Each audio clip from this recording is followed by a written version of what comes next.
Okay. Good afternoon, everyone. Welcome to the 7th session of the Applied Mathematics and PD webinar. So today we will have two excellent speakers, Guillaume Olive from Jagiellon University in Poland, and Maria Angela Rodriguez Bellido from University of Seville. So to present Professor Guillaume Olive, we have Professor Mauricio Santos from UFPB. So Mauricio, go ahead. Thank you. Thank you, Diego.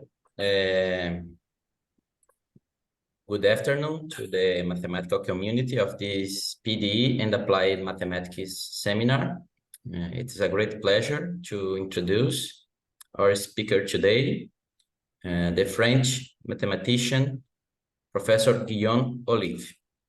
Professor Olive is a PhD in mathematics from Marseille University under the supervision of Franck Boyer. Nowadays, he is an assistant professor at Jagiellonian University in Poland. Professor Olive has an outstanding production in partial differential equations, control theory and stabilization, spectral theory and pluripotential theory, being a reference in these research areas. It's also important to mention that he has many important collaborations with renowned researchers in control theory, such as Jean-Michel Corron, Miroslav Kristik, Mario Tuxnak, among others.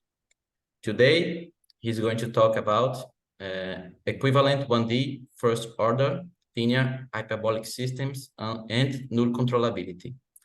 Professor Guillaume, thank you very much for coming. And please, you can start with your talk. Okay, thank you. Thank you for the nice introduction. I also did my PhD with Asia Ben Abdallah because we should not forget the second PhD advisor. She will not be happy, but it's okay. Okay, sorry. But it's okay. So thank you for the invitation. Thank you to all the organizers for this very nice seminar. I was not aware of a long time ago, so it's a pleasure to be here and to be able to present some of my current works. And today I'm going to talk about the new controllability of one-dimensional first-order linear hyperbolic systems. So this is based on a joint work with Longhu from Shandong University. So the outline of the talk will be this one. It's very short, but the talk will be split into two parts. So a quite long introduction with introduction of the problem, the main result of the literature, and our contribution to that field. And then I will move to the proof of the result that we obtained with Long. Okay, so the kind of system that we are interested in this talk is the following one. So this is the first order partial differential system. So yt plus lambda yx is equal to my. So t is the time, it's evolving between 0 and capital T, which is fixed, and the interval, the space interval is 0, 1. Okay, x is the space variable. So what is important here is that this is a system of equation. This means that y is a vector valued function. Okay, it takes values in Rn. Small n is a number of components of the system.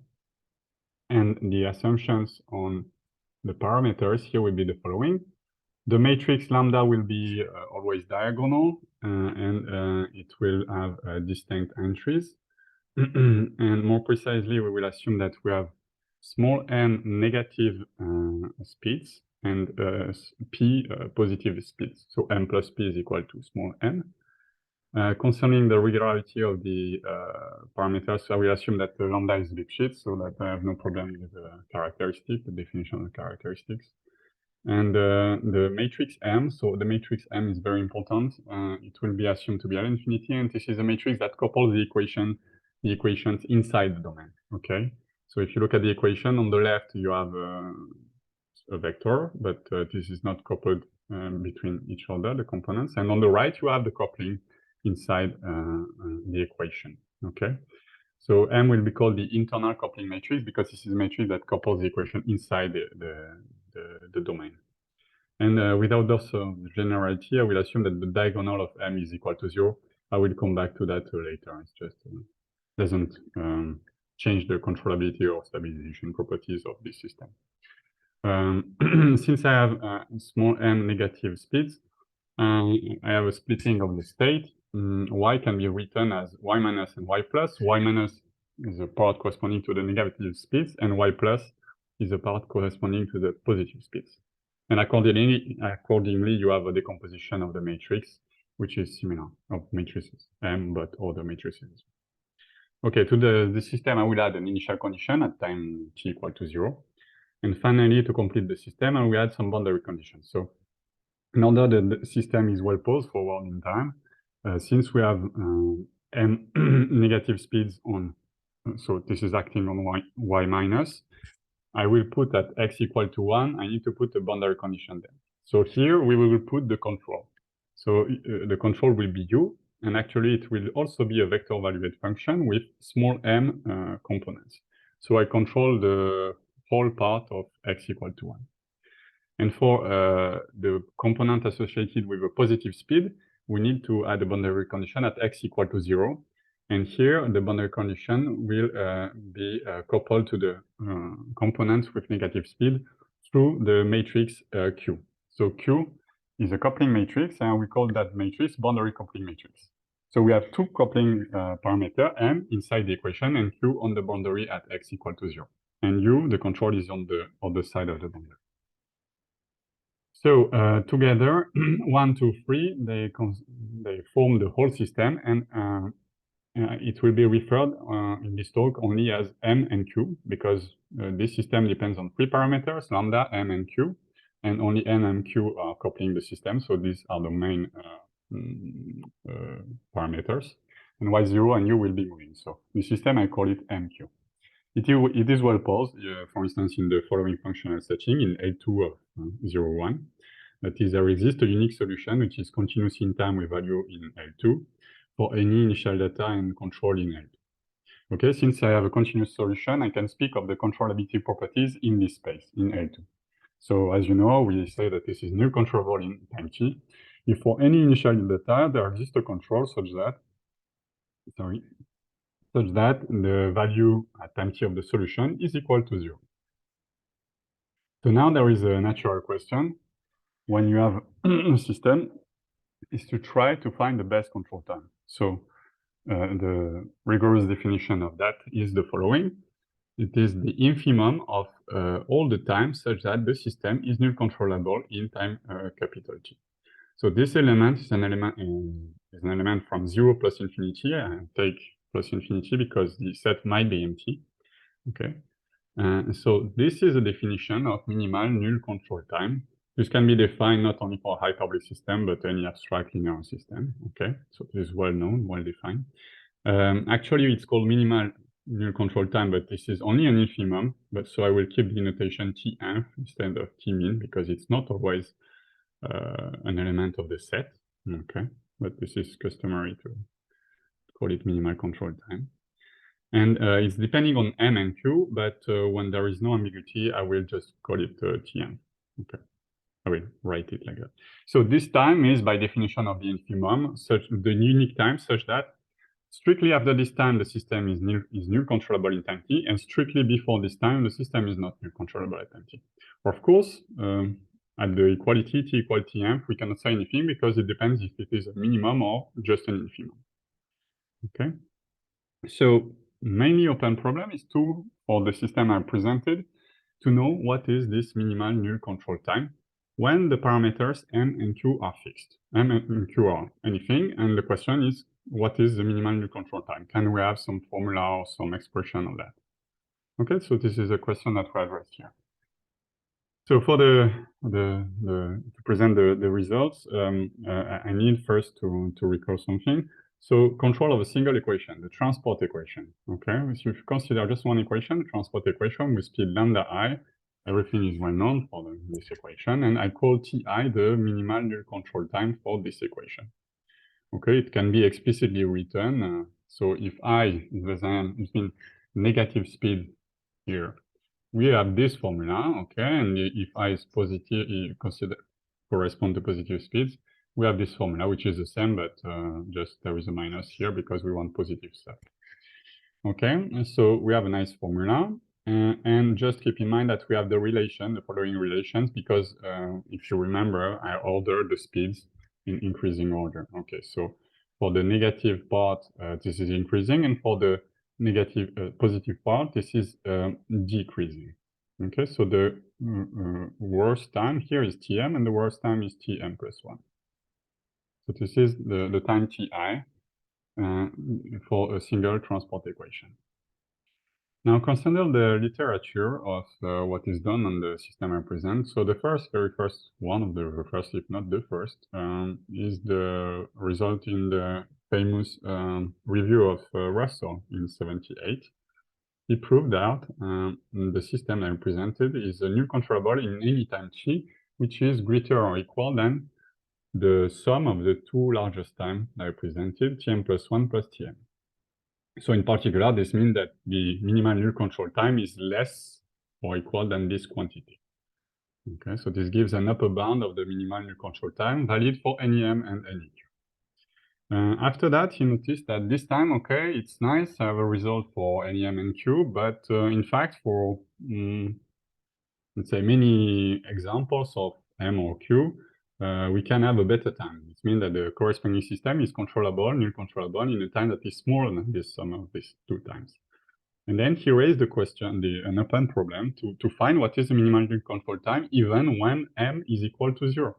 So this was already not solved in his review. And in fact, the problem was only solved later by Vec. And he gave a formula for the minimal null control time in the case m equal to 0. There is a formula. I will not write it here because it requires some notations. But this is a formula. We can compute everything. It's fine.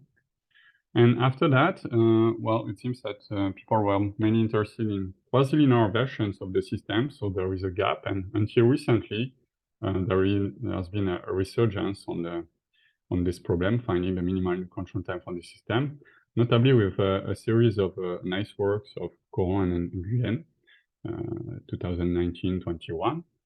And they prove the following, that for any m, if Q, the boundary complete matrix, is in some class or set, in some class that I will describe, then the system is null controllable in a time t strictly larger than Tcn, that I will also give now, which means in particular that the minimal null control time is not large, smaller than this quantity. So what is the set B, and what is this time Tcn? So the set B is a set of boundary coupling matrix such that if you take the first I rows and I columns, this submatrix has to be invertible. And you require that for any I less than n-1, the minimum of m-1 and p. And under this condition, they prove that Tmf is less than Tcn, where Tcn is the maximum of, so you got Tm, but it's not the most important part. The most important part is this one, a combination of speeds associated to positive components and speeds associated to negative components, Tm plus k plus Tk.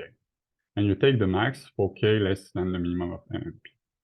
So what is very nice is that this time is strictly smaller than the time of Russell in most of the cases, okay, under the assumption that Q is in B. So this is a real improvement of the time of Russell and a very nice result. On the other hand, we can already notice that in fact this time Tcn is in general not the minimal null control time, okay? And that even if m is equal to 0. If m is equal to 0, this does not recover the result of Vec. Okay, I gave an example of a matrix Q that belongs to set B, and you can explicitly check for this example m equal to 0 and Q equal to this example, that this is not the minimal control time. Okay, so with Long, we work on different problems, and we obtained some results about the minimal null control time.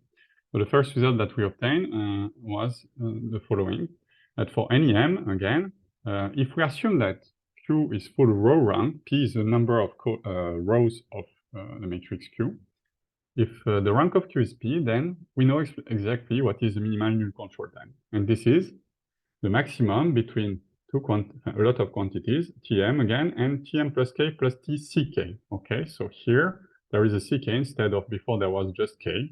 So here there is Ck, and Ck are some indices which are uniquely determined by Q and easy to compute. And I will explain them in the next slide. So just for now, what is interesting is that, in fact, this time, so in this work we are studying not the null controllability, but the exact controllability. But under the rank condition, both properties are equivalent. So we obtain a result, in fact, for exact controllability, but this is equivalent if we have this condition. So we prove that, in fact, the minimal null control time does not depend on M under this condition. So this time is the same time as for M equal to 0. And it's easy to compute. Okay.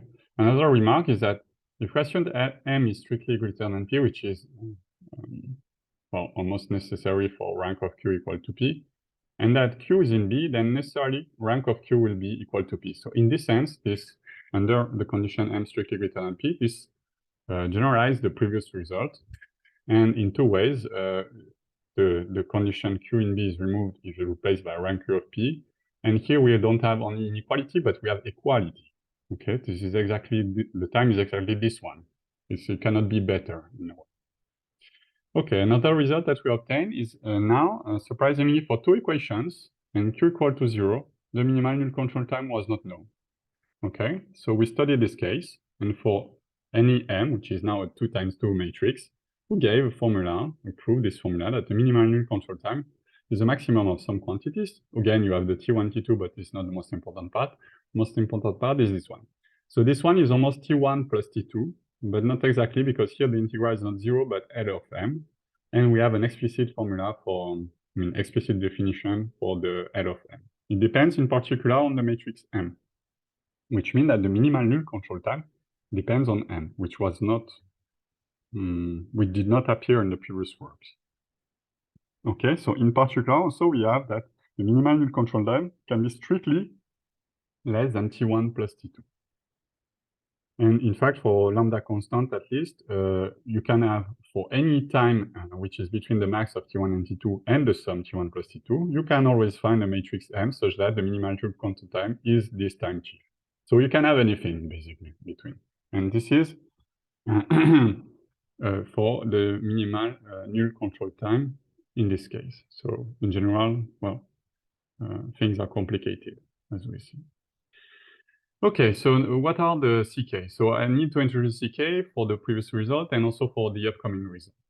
So I'm gonna say that a matrix Q0 is called in canonical form if on each row and each column there is at most one entry that is not 0. And if this entry is not 0, I normalize it to 1. Okay, I will give an example shortly. And then I denote the row indices and column indices by R and C, R, K, C, K. And R are sorted in increasing order, and C are necessarily distinct. For Q equal to 0, I also set row, which appears here, equal to 0, so that row is in fact the rank of Q0. Okay, it's better to present some example. Okay, so two matrices which are in canonical form. The first one here, you see that you take the first row, you have a non-zero entry that is here, and on this column you have only one non-zero entry. Same for the second row, one non-zero entry here, and nothing on the column. The third row is 0, and the fourth row is also consists only of one non-zero entry. Okay, so here you have the associated indices. R1 is 1, C1 is 2, R2 is 2, C2 is 3. Then you don't have anything on this line, and R3 is 4, and C3 is 1. Okay, and same thing here. You also have a matrix in canonical form. Okay. So in fact, if you take any matrix Q, then you use the Gaussian elimination process, and you can put any matrix in canonical form by multiplying the matrix on the right by an upper triangular matrix with only once on the diagonal, and lower triangular matrix which is invertible by the left. So if you can always find L and U such that any matrix can be put in canonical form. Moreover, the Q0 is also unique. That is, if you have order L and U that satisfy these properties and such that LQU is in canonical form, then the canonical forms are exactly the same. So I have the right to call Q0 to be the canonical form of Q. Okay, in general, L and U are not unique. This is because you may have zeros in Q. Zeros, I mean, on the full row or column. And since I've defined the indices so far only for canonical matrices, I extend this definition to any arbitrary matrix. I take Q arbitrary, I associated to it a unique canonical form, Q0, and then I define the indices RC of Q to be the indices of its canonical form. So now these indices are defined for any Q.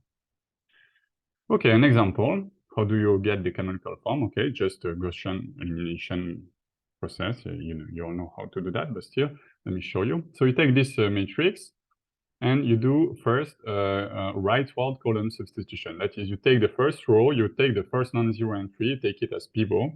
You put the entries on the right to be 0. Then you go below the next row, and you take the first non-zero entry that is not in the previous column of the pivot. That is, here we get this 2, but this is, since 1 was a pivot, you don't take this guy. So we take the next one, which is 1, and to its right, we put some 0. There is nothing, so we just go to the next line. Next line, we have a 1 here, but this belongs to a previous column, so we skip this number. Here we have 0, so there is nothing to do, we skip. We go to the next row. And then we take the first non-zero entry, which is this one, and we put zeros on the right. And I arrive here at this form. So all of this is just multiplication by some upper triangular matrix. And then I do essentially, the same in the sense that I put zeros below the pivot. Okay, so I take the pivot here, I put zeros below here. And then I take the second pivot, I put zeros, but there is also already some zeros, so I do nothing. And then 4, I do the same, there is nothing below, there is nothing to do. And finally, the last step is to normalize all these coefficients to 1. Okay, so I have the 1 here. And so I obtain a canonical form here, which is exactly, in fact, the matrix, the first matrix that I presented before. Okay, so this is easy to compute. So I easily find the indices R and C, which are used in the definition for the result.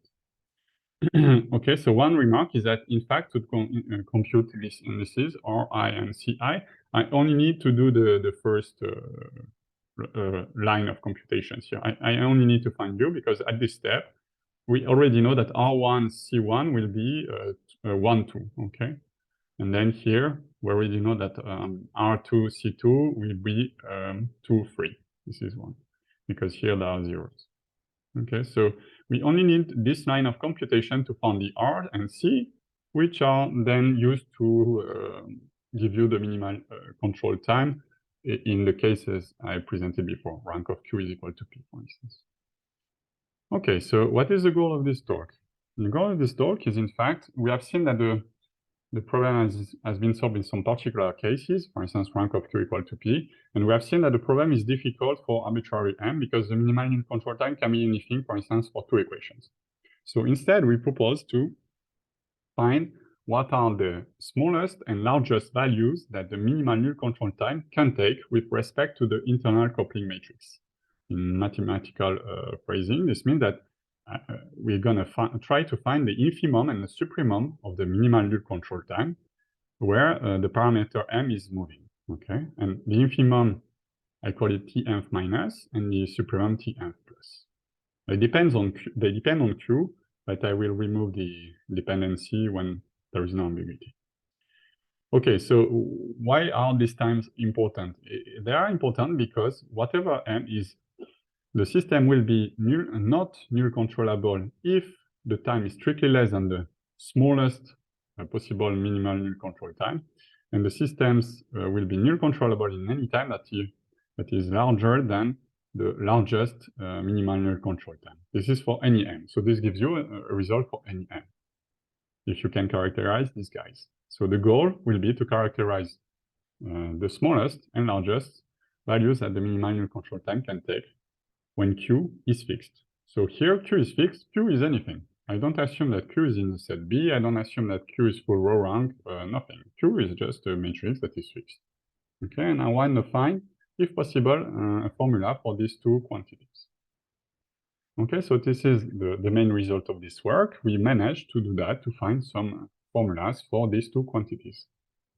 So the smallest value of the minimal null control time is the maximum between these three quantities, and the largest value is the maximum between these two quantities. So there is here Tm plus 1 and Tm are not really important. So we have T star of rho, and what is T star? T star is the following. This is the maximum of the combination Tm plus Rk plus Tck, the indices corresponding to the canonical decomposition of the boundary coupling matrix. And H means that I stop the maximum at H. So here in the Tnf minus I stop at rho, and in Tnf plus I stop at rho 0. So rho is the rank of Q, it's well defined, and what is rho 0? Rho 0 is defined as follows. This is the largest integer, such that when you consider Q, you want that the first I rows of Q is a full row rank, that is of rank I. Okay, and if the row of 0, the first row of Q is 0, then I just said rho 0 equal to 0. So this gives you formulas for any Q. Okay, this quantity rho 0 is defined for any Q. This T star is defined for any Q. This gives you a result for any Q. Okay, so just to mention that when there are undefined quantities here, I simply remove them. Okay, so if rho 0 is 0, for instance, here T star doesn't mean anything because I take the maximum and with 0 here. So I just remove this guy and got Tm plus 1 plus Tm. Okay. So these formulas are explicit, and they are also easy to compute, as I've showed you. You just need to compute the canonical form of the boundary coupling matrix. And also, in particular, the Tnf minus is also, we can show that it's reached for m equal to 0, which means that the minimal null control time with m is always larger than the minimal null control time when m is equal to 0, which means that with more coupling, you have better time. Okay, which can be counterintuitive if you think a bit about it. Okay, so a consequence of that, which is nice, is the following. Since we have the infimum and the supremum, when you do the equality, you will find the following corollary.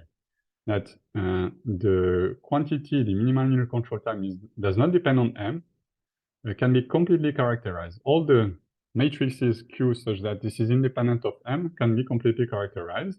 They are exactly the matrices such that you have these conditions. Okay, so if and only if you have this condition, the minimal null control time does not depend on m.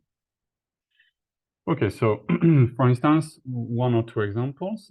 So maybe just one example. So this matrix Q10 that we have seen already. So this one does not fall in the literature because it does not belong to the set B and is not of full row rank. Okay, so we cannot apply the result, the previous result of the literature. Nevertheless, we can apply the OR result because they are valid for any Q. So we find the Tnf minus and the Tnf plus. And how do you compute that? So the Tnf minus, so follow me if you can. So here you got the boundary matrix that couples the negative component and the positive component. So here you will have exactly the time. Here T4, T5, T6, T7. Here T1, T2, T3. So you look at the entry, so you will have T4 plus T2, okay, noted here. Then you look at the second row, you will have T5 plus T3, T5 plus T3. Then the third row, there are only zeros, so nothing. And then, so this was T6, and then T7 plus T1. And then you need also the largest times independently, no sort here. Okay, so this will be the max of this quantity, simply, simple as that, okay? And the Tnf plus, it will be the following.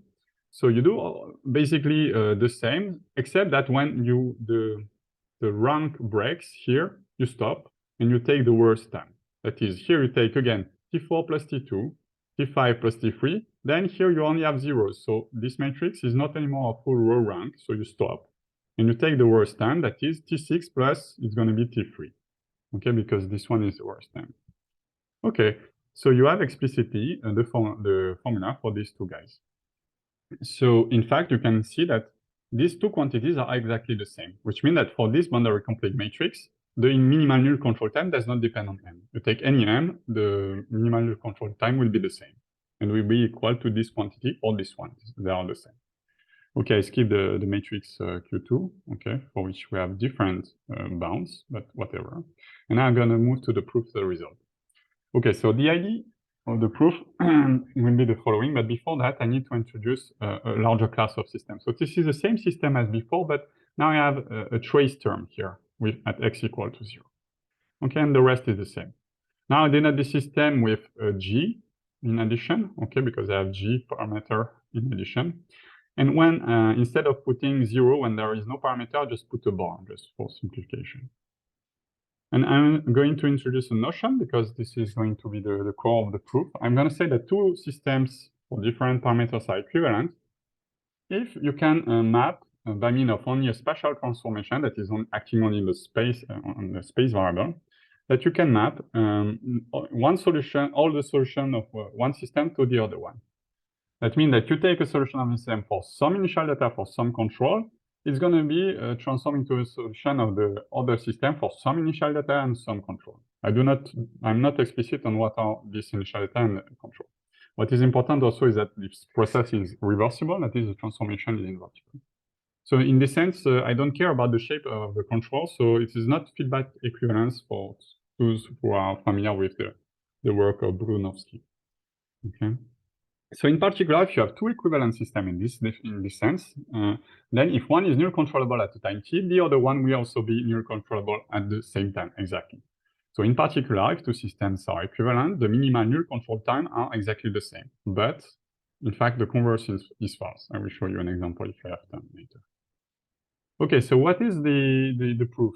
How to prove our results? So we will, in fact, transform our system into equivalent systems. And at each step, we want to gain something. So we want to gain actually a simpler coupling structure. Because the system is too much coupled, we cannot say anything at first. It's too complicated. So we're going to transform it and step by step simplify the structure so that in the end we will be able to say something on the final system. So the first thing that we're going to do is to transform the system with M into a system with G only. No more M, just G. It already simplifies a lot of the structure. And the next step will be, after this step, we will put the matrix Q into its canonical form. That is, we will find transformation such that we will only have to study systems with now a canonical form for Q0. So at this point, it will already be sufficient for proving the characterization that we mentioned of the smallest minimal null control time. Sorry. For the characterization of the largest minimal null control time, it's a bit more complicated and we need more work. So the first thing that we're going to do is to transform the G and to work on the structure that is at this part, G plus minus, this bottom part. Okay, the top part will be exactly the same as here, but the bottom part, we will simplify the structure of this guy. So what will be the structure of this guy? So this is the set CQ0. I do not give the definition, whatever, but let me show you an example. So if Q0 is our favorite boundary coupling matrix in canonical form, the corresponding structure of G plus minus, which has the same size of Q, by the way, is the following. You take the first column, you take the pivot here, 1, and from this pivot and below, you put zeros for G. So here there is no below, just here. Same stuff here. You have the pivot here, you put 0 here and below, which means the full column is 0. Here, the pivot is here, so you put 0 here and you put 0 below. So G will have exactly this type of structure. Then, after working on G plus minus, we work on G minus minus. And we will show that the minimal null control time does not change if you put G minus minus to 0. Okay, and what is important here is that unless all the other steps of the proof, we will not be able to do that by doing some transformations, by doing some equivalent system. Okay, we will use a different target. And then after all the reduction on Q, on G minus minus, on G plus minus, we will be able to say finally something interesting about TF plus. That is the characterization that I give.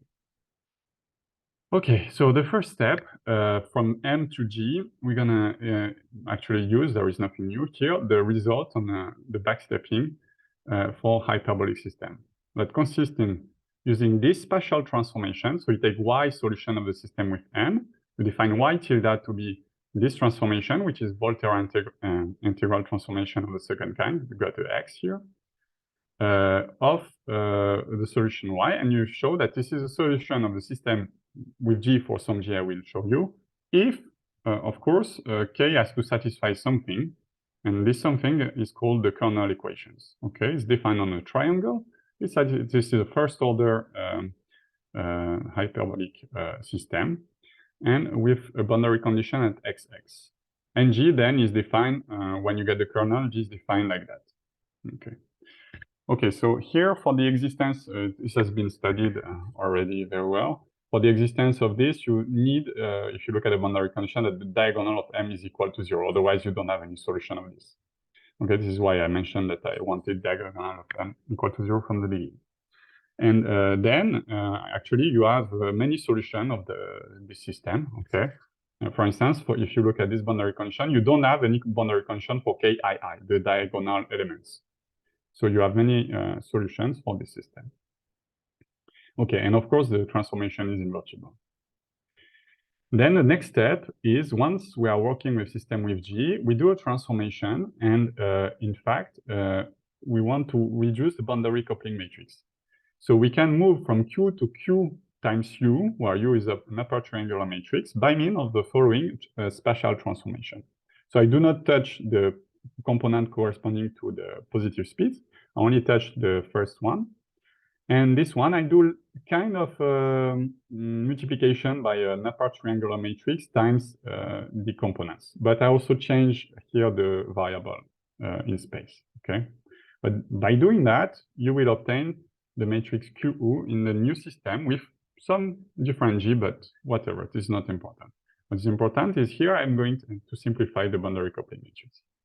And then you do the same with depth multiplication. So in the end, you have LQ and U, which is Q0. So you will have that your system is equivalent with a Q0 here and some new G, but this is not important. Okay, then at this point, we can already prove that we have the characterization that we want for the smallest value of the minimal null control times. Okay, so assume that Q0 without uncertainty is in canonical form.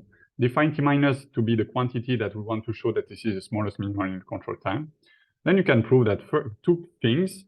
First, that for any G, if the system is null controllable, then necessarily T is greater than T minus, which means that the minimal null control time is at least equal to T minus. Okay. And on the other hand, you can show that for some particular G, here G equal to 0, the system is null controllable in time T minus, which means that the minimal null control time is at most this T minus. Okay, I mean the smallest value of the minimal null control time is at most this value. Okay, so you have both inequalities, so you have equality. I do not detail the proof of this fact. And I move to the other part of this, let's say. I move to the next proof for the Tnth plus. Okay, so we need to work more. We need to simplify the coupling structure of G plus minus. So we can do that. Okay, so G plus minus will have the same structure I have shown before. And how do we do that? We use again a spatial transformation. And this is similar to the first one that we use actually. This is an integral transformation, but now we're gonna use a special structure on K. And in addition, we're gonna use the freedom that we mentioned in the boundary conditions for the kernel equation, rightly to imply that G plus minus has a desired structure. Okay, so here we use the free boundary condition that we have in the kernel equation to obtain this structure. Okay. Then we can also do something on G minus minus, okay, by similar procedure, but this will not be enough to obtain our results. Okay, so this is not enough in general. For instance, we can put it to a strictly triangular matrix, but this is not enough. And the problem is that actually you cannot reduce G minus minus to 0 fully, which would be ideal, by some transformations. An example is given here. So I take a system with 3 components, 2 negative speeds, 1 positive, and it's cascade system. Y1 is alone, is acting on Y2 by means of A, and Y2 is acting on Y3 by means of B.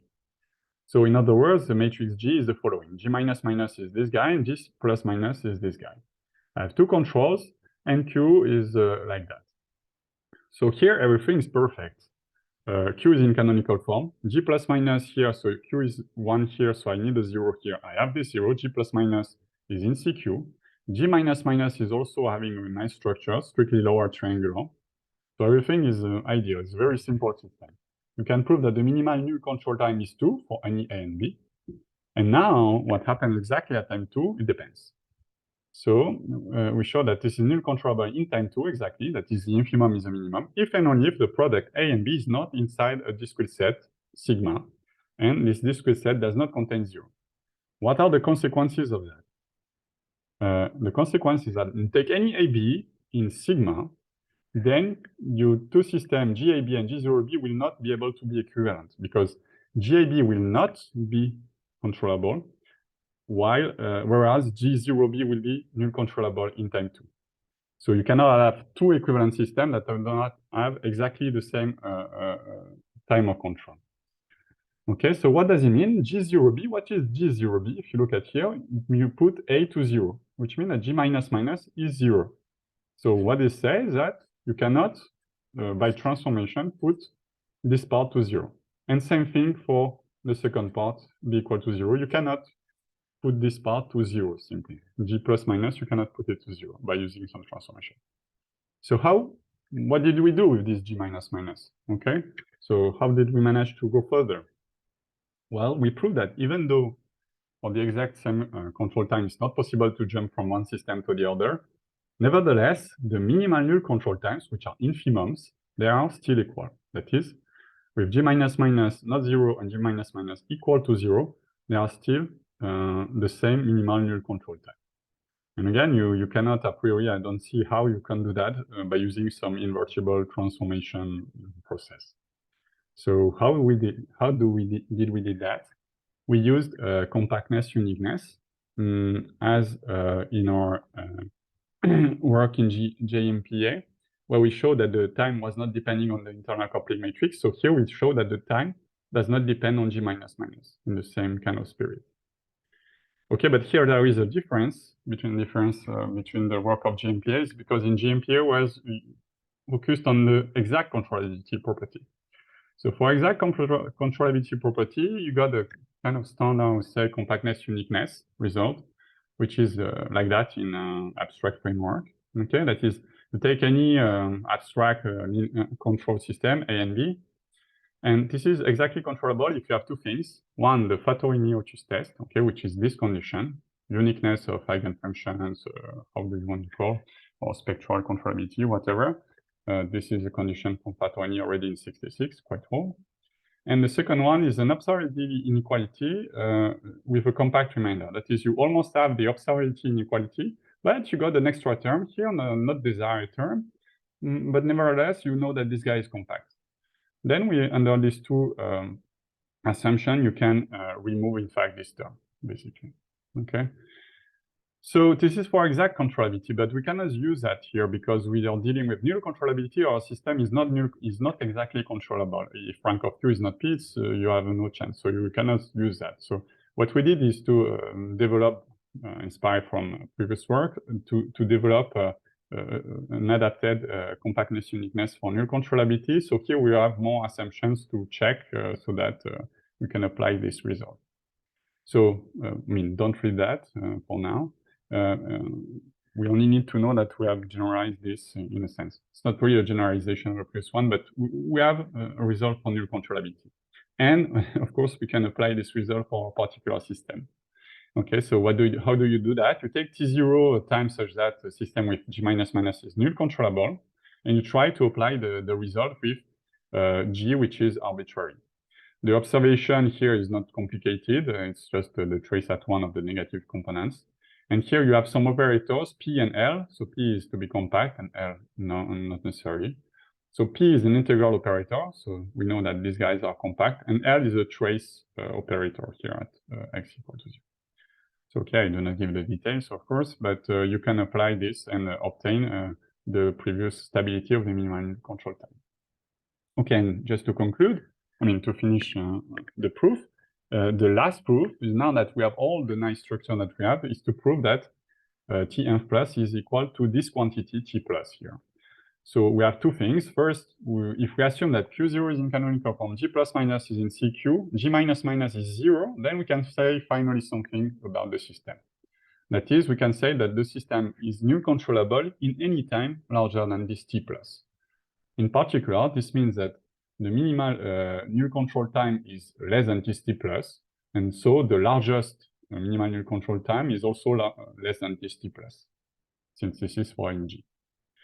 And the other part is that we know also how to construct a G such that the system is not null controllable at any time strictly less than this T plus, which means that the largest minimal null control time should be at least T plus. Okay, so we have both inequalities, and in the end we have equality.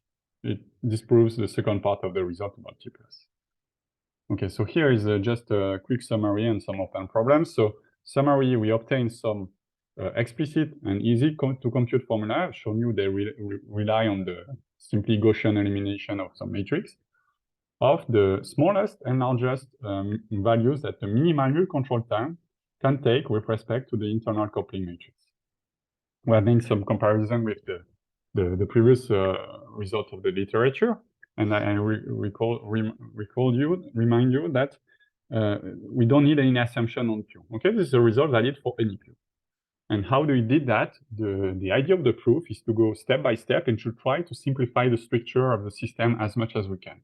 And we do that with several methods: backstepping method, next to decomposition of the boundary coupling matrix, and the final argument is the compactness uniqueness argument for null controllability. There are many open problems, at least around minimal null control time, just to mention a few. So here we have some one problem, but we still have not solved the initial problem, that is, what is the minimal null control time if you fix M and Q? M and Q are fixed. What is the minimal null control time? This is not answered, still open, up to my knowledge. We can also consider different types of boundary conditions. Okay, so here we control the whole part of x equal to 1, but what happens if we control not all the components, but just few of them? That is, we have a matrix du with rank of D strictly less than the number of components. Of course, what will be interesting is also to see what's happening for quasi-linear system. There are already some interesting results by Owen and Vien. And also, what about time-dependent systems? Also, the same team is working on that, and also Mokhtari and Markoja also have some nice results. And I thank you for your attention and your time. And thank you so much, Guillaume, for your wonderful talk. Any question or comment?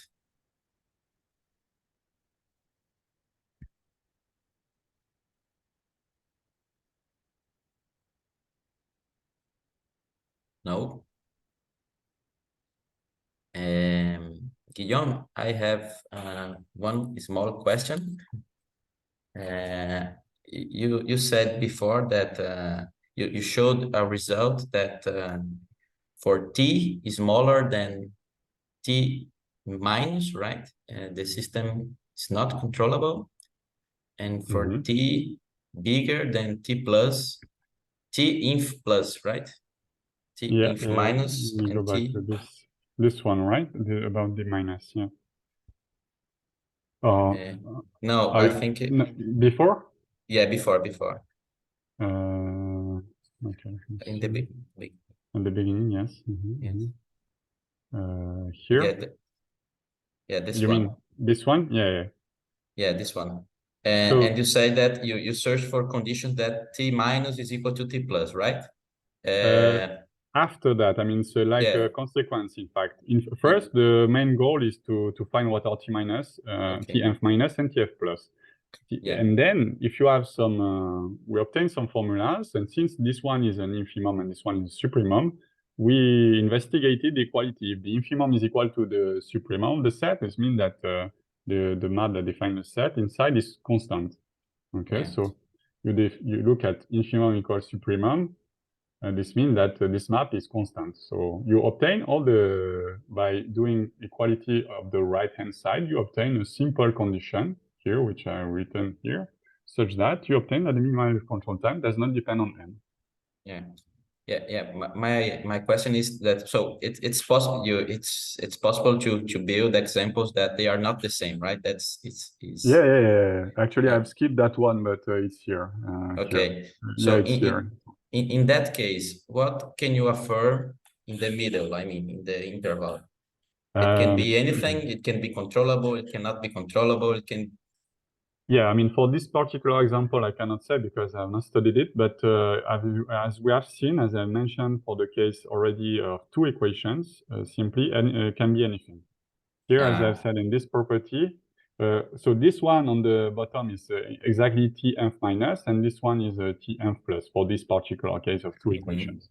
And in between, you can obtain any control time depending on the matrix M. Here, everything is explicit and it's easy because okay, you can construct M easily because this is two equations. But in general, I guess that something similar can happen, but still it depends. I mean, I cannot. You cannot affirm that the T minus or T plus is the minimal time. Cannot say that. In general, no. I mean, here you got this simple case, two equations, and it can be anything depending on M. Then maybe if you put some restrictions on M, some things can happen, but here in general, it can be anything, as you already see. This is why this is a difficult problem. This is unlike the exact controllability problem, which was here. Here we know exactly what it is and does not depend on M. But for the null controllability, it does depend on M and can depend very, let's say, in a very important manner. Okay, very interesting. Thank you so much, Guillaume.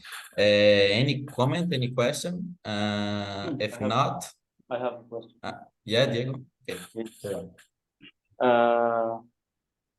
I have a question, Guillaume. Is related to the velocity metrics.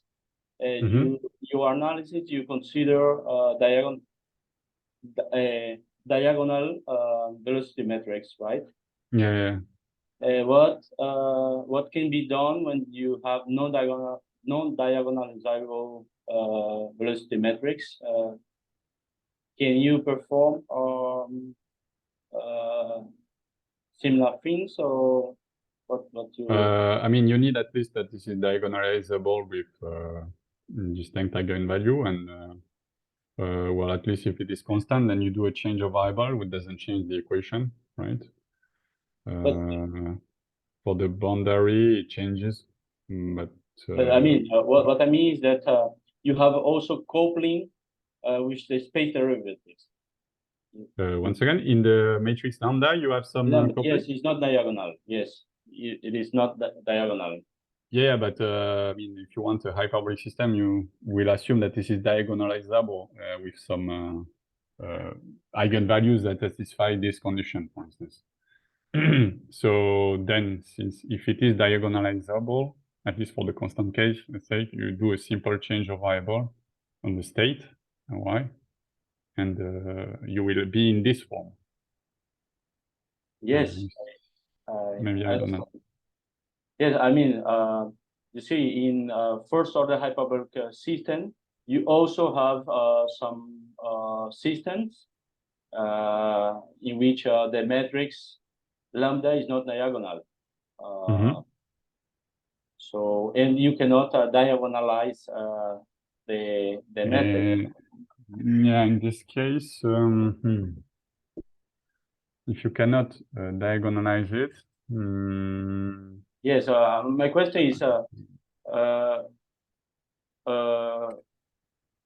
what is the difficulty when you also have some coupling like M, but in the matrix M, in the matrix lambda? I see. If it is not diagonalizable, I don't know, but you still need some. Some model of gases, you have non-diagonalizable system like that. You're still talking about linear systems here? Yes, yes. I don't know. I haven't thought about it actually, but I would be interested in seeing one linear system like that. Okay. You can send. And also it's somehow related. What happens if you have some zero velocity, some lambda which is 0? Good question. Good question. Zero velocities. Yeah. I remember that Jean-Michel studied this in some paper with This has someone. been studied, but yeah.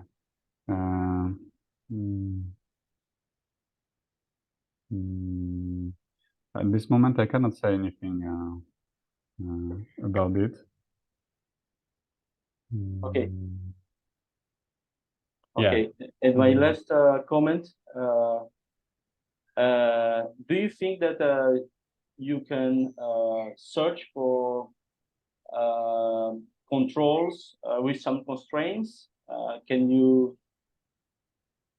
I mean, What you do are you mean searching for control U, which is in some ball, and you do not care about the time. The time could be large, but you are looking for some control which is bounded in some ball of L infinity, for instance.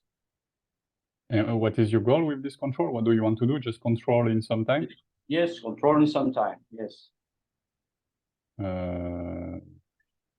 You see, yeah, for instance, the heat equation, you need the time to be large in order to control with some constraint, no? But for hyperbolic system, I don't know if you can do it. Think about the one thing. Okay, so I cannot answer completely because of the last step of the proof, which is a compactness uniqueness argument, and here I lose any how to say construction on the control. Okay, at this point you cannot say anything, but for instance, let's say at least for the 2 times 2 case, you can obtain a control which is C0 actually. So in this case, the control that you obtain, and actually for the minimal null control time even, is continuous. So it's even better than N infinity. You construct it. So the first step of the proof in this paper is backstepping. And then you obtain a system which is very simple 2 times 2 system, just with one coupling, but depending on the space. So this is what is difficult to analyze, but the control is then simple because the control of the target system is 0. So the control of the initial system is just some integral of some trace of the kernel times the solution. And this guy is continuous in time. So you obtain a continuous control, at least in this case. In the general case, I cannot say anything because of the last step with compactness uniqueness. Once you do compactness uniqueness, you lose, I lose everything about the constructive approach on the control. So I don't know. Okay. Thank you. Thank you very much. Thank you. So let us thank the